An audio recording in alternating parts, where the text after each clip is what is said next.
इसी भारत में 33 करोड़ देवी देवता हैं।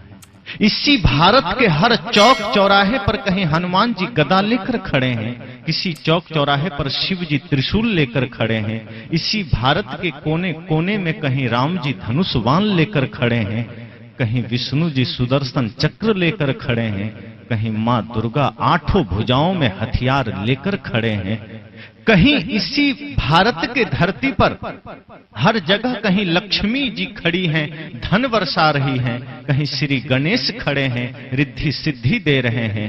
फिर भी आपको पता है ये भारत दुनिया में सबसे ज्यादा दरिद्र क्यों है? जिस भारत की धरती में लक्ष्मी विराजमान हो, जिस भारत की धरती में गणेश जी विराजमान हो, उस भारत में गरीबी क्यों है भाई?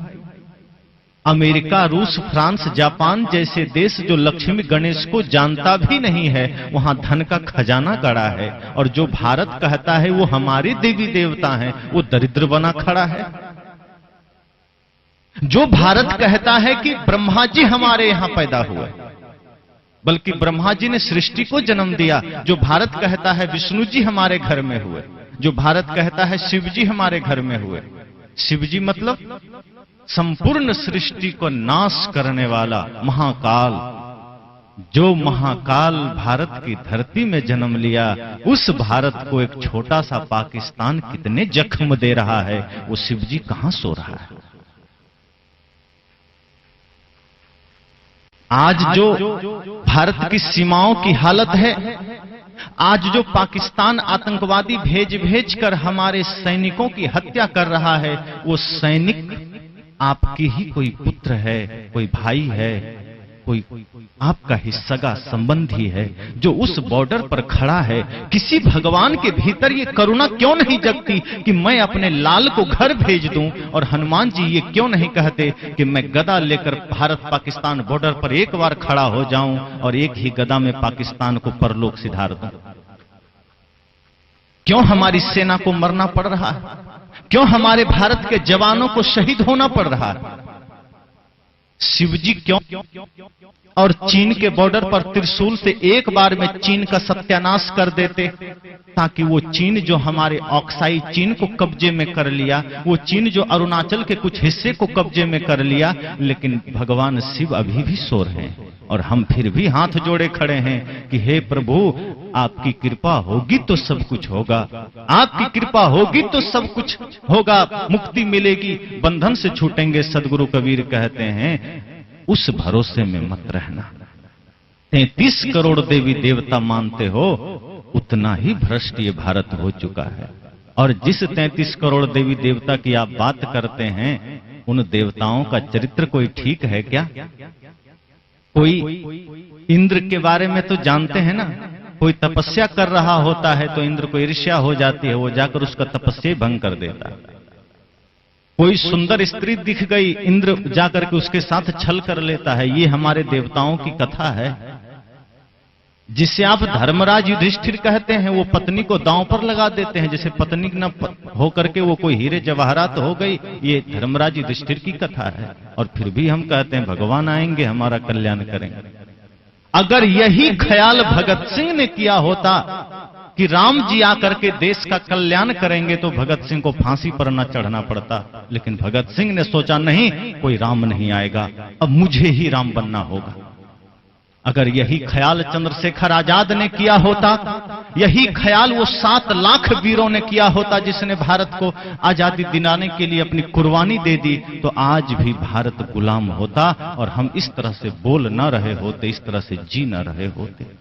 लेकिन हमारे शहीदों ने समझा कि अब कोई राम नहीं आने वाले,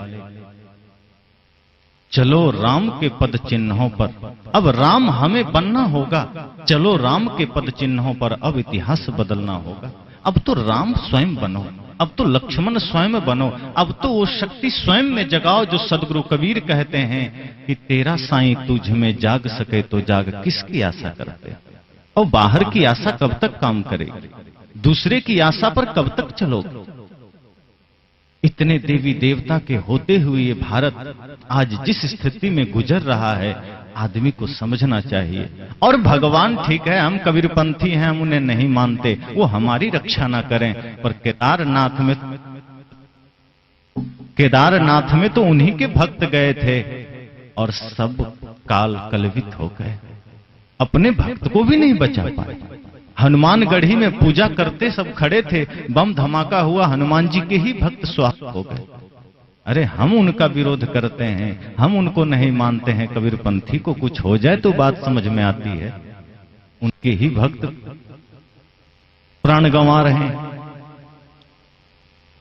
एक तरफ से आप देखिए, जिस जम्मू कश्मीर की हालत इतनी खराब है, वहीं अमरनाथ है, वहीं उधर ही वैष्णव देवी है, शिव जी का बहुत बड़ा तीर्थ अमरनाथ उसी जम्मू कश्मीर में है। लेकिन वो जम्मू कश्मीर आज सबसे ज्यादा असुरक्षित है। जिस देश में इतने सारे भगवान हों, जिस देश के एक एक घर में इतने सारे भगवान हों, वो देश इतना कंगाल कैसे हो सकता है? हमें सोचना होगा।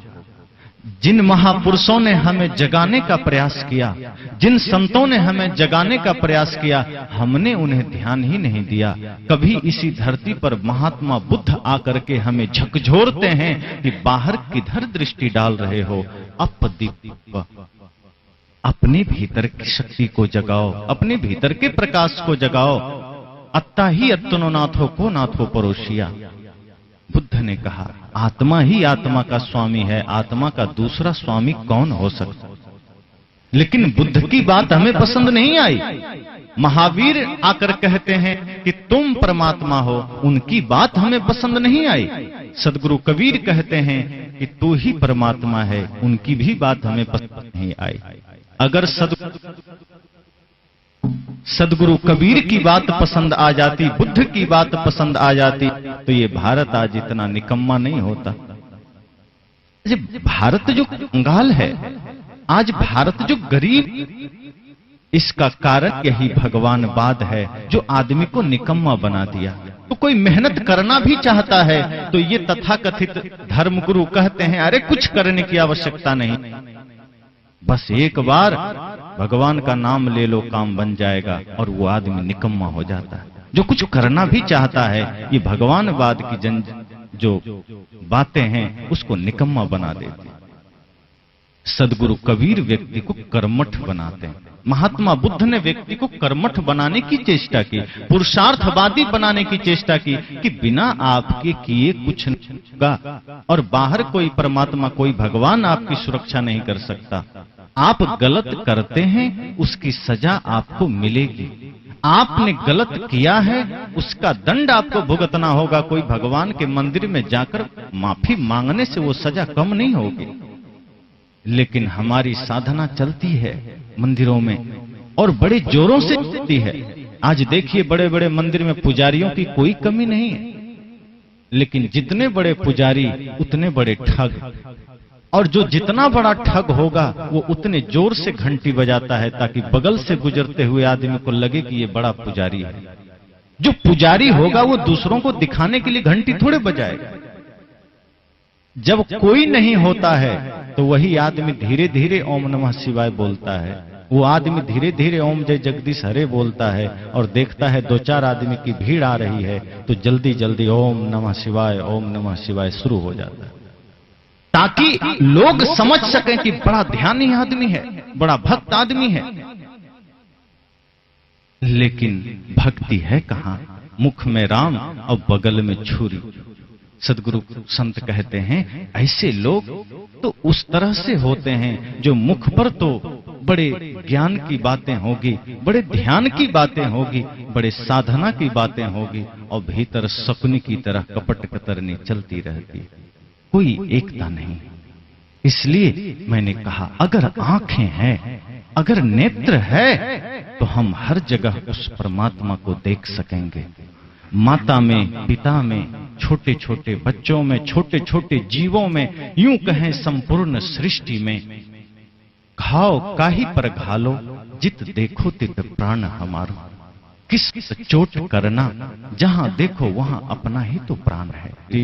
ज्ञान की दृष्टि पैदा करनी पड़ेगी। और वो दृष्टि यही सत्संग से मिलेगी। दुनिया भर के बाजारों में घूमने से वो दृष्टि नहीं मिलेगी। हमारी दृष्टि बदलेगी। जो वर्तमान हमारी दृष्टि है, जिस दृष्टि से हम जगत को देखते हैं, जो जगत हमें बड़ा ही सुंदर रमणीय लगता है, प्यारा लगता है, उस जगत में जब हम थोड़ी सी दृष्टि का अंतर करेंगे तो उसी जगत की सच्चाई का बोध हमें होगा। जैसा आप देखते हैं अभी हमारे सामने कैमरा है। ये कैमरा हमारी तस्वीर ज्यों की त्यों ले रही है। जैसा मैं हूं वैसा ही वो उतार रहा है, कोई अंतर नहीं है। आप देखेंगे सामने से जो चित्र आ रहा है, ज्यों का त्यों आ रहा है, कोई फर्क नहीं। लेकिन इसी कैमरे के जगह यहां एक्सरे मशीन रख दिया जाए तो मेरी तस्वीर वैसी की वैसी नहीं आएगी, बदल जाएगी। ये कैमरा मेरे बाहर की तस्वीर ले रही है, लेकिन एक्सरे मशीन जब आ जाए तो मेरे भीतर की तस्वीर लेगी। इसी तरह से ये जो आंख है ये बाहर जगत को देखती है, लेकिन ज्ञान और विवेक की जो आंख है वो जगत की सच्चाई को देखती है। इसलिए वो आंख, वो दृष्टि आवश्यक है, और वो दृष्टि संतों के संग, वो दृष्टि गुरुजनों के संग। इसलिए सत्संग आवश्यक है, इसलिए ज्ञान आवश्यक है। और वो सत्संग, वो ज्ञान एक क्षण के लिए नहीं, 2 घंटे के लिए नहीं, 5 मिनट के लिए नहीं, वो सत्संग तो हमारे सांसों में बस जाए, वो ध्यान तो हमारे सांसों में बस जाए। ऐसा नहीं कि 2 घंटे सत्संग किया और हो गया, ऐसा नहीं कि 1 घंटा ध्यान किया और हो गया। उठत बैठत कबहू न छूटी, ऐसी तारी लागी। सदगुरु कबीर कहते हैं सांसों में वो सत्संग समा जाए, ध्यान समा जाए सांसों में। कोई आदमी ये नहीं कहता कि मेरे पास टाइम नहीं है, मैं सांस बाद में लूंगा। कोई ऐसा कहता है क्या? कह ही नहीं सकता। सांसें आ रही है, जा रही है, अखंड धारा की तरह। ऐसे ही जिस दिन ध्यान और सत्संग हो जाएगा कि उठत बैठत, सो रहे हैं तो ध्यान में, किसी से बोल रहे हैं तो ध्यान में, चल रहे हैं तो ध्यान में, खेतों में काम कर रहे हैं तो ध्यान में, बाजार में हैं तो ध्यान में, तो समझना ये जिंदगी ही बदल जाएगी। और ये संसार फिर जो अभी दिखाई देता है आकर्षक, वही संसार तब मालूम पड़ेगा यह संसार सराय मुसाफिर 2 दिन रहने आया है, बस।